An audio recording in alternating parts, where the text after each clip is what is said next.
আসসালামু আলাইকুম বন্ধুরা। তো আজকে আমরা আলোচনা করব সেনাবাহিনীর টেট 2 এ যে সৈনিক পদের বিশেষ পেশাগুলো রয়েছে সেই পেশার কোন পদের কী কাজ সে সম্পর্কে আজকে আমরা আলোচনা করব।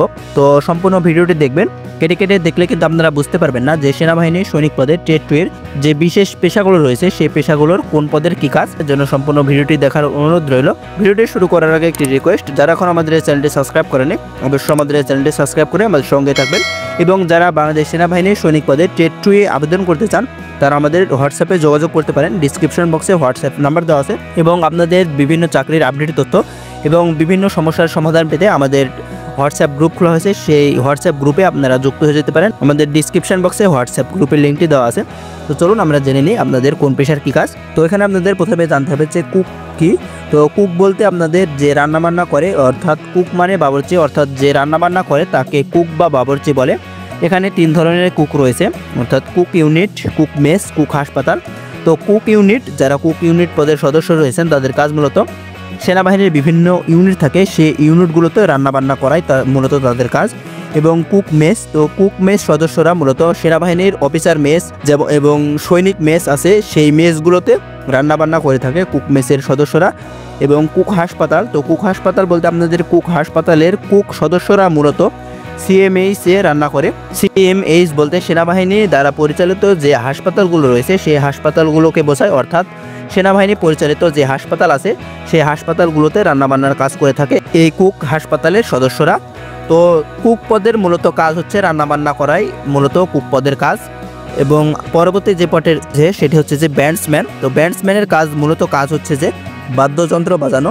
সেনাবাহিনীর বিভিন্ন অনুষ্ঠান যেমন প্যারেডের সময় ঢোল, তবলা, বাঁশি ইত্যাদি বাজানো হয়, এই বাদ্যযন্ত্রগুলো বাজানোই ব্যান্ডসম্যানের কাজ। এবং পেইন্টার, তো পেইন্টার পদের মূলত কাজ হচ্ছে যে রং করা।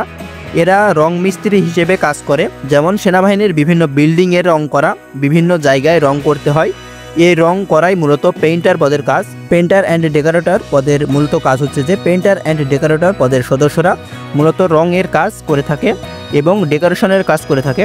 ডেকোরেশন এর কাজ বলতে বিভিন্ন সাজানো গোছানোর কাজ থাকে, যেমন সেনাবাহিনীর বিভিন্ন অনুষ্ঠানে বিভিন্ন সাজসজ্জার কাজ থাকে, সেগুলো করতে হয়।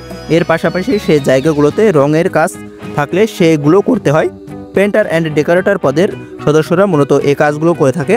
এবং কার্পেন্টার পদের মূলত কাজ হচ্ছে যে কাঠের কাজ করা, অর্থাৎ এরা কাঠমিস্ত্রির কাজ করে থাকে। সেনাবাহিনীর ক্যান্টনমেন্টের ভিতরে বিভিন্ন আসবাবপত্র তৈরি করা এবং আরও যে বিভিন্ন কাঠের কাজগুলো থাকে এই কাঠের কাজগুলো মূলত কার্পেন্টার পদের লোকেরা করে থাকে। এবং টিন স্মিথ, তো টিন স্মিথ পদের কাজ হচ্ছে যে এরা মূলত ঝালাইয়ের কাজ করে থাকে, এরা গ্যারেজে কাজ করে থাকে এবং বিভিন্ন গাড়ি বিভিন্ন যন্ত্রাংশ নষ্ট হলে ঠিক করা, বিভিন্ন যন্ত্রাংশ ঝালাই দেওয়াই এদের কাজ। এবং টেট 2 এ মিশন রয়েছে, টেট 2 থেকে মিশন পাওয়া যায়। এবং টেট 2 এর সৈনিকরা অন্যান্য সৈনিকদের মতনই রেশন পেয়ে থাকে। এবং টেট 2 এর সৈনিকদের বেতন 18তম গ্রেডে 8,800 টাকা থেকে 21,310 টাকা পর্যন্ত, এবং এই বেতনের সাথে আরও অন্যান্য যে ভাতাদি রয়েছে সেগুলো যুক্ত হয়। তো আপনাদের যদি আরও কোনো কিছু জানার থাকে অবশ্যই আপনারা আমাদের কমেন্ট বক্সে কমেন্ট করে যাবেন, আমরা আপনাদের কমেন্টের রিপ্লাই দেওয়ার চেষ্টা করব। তো ওই পর্যন্তই, ধন্যবাদ সবাইকে।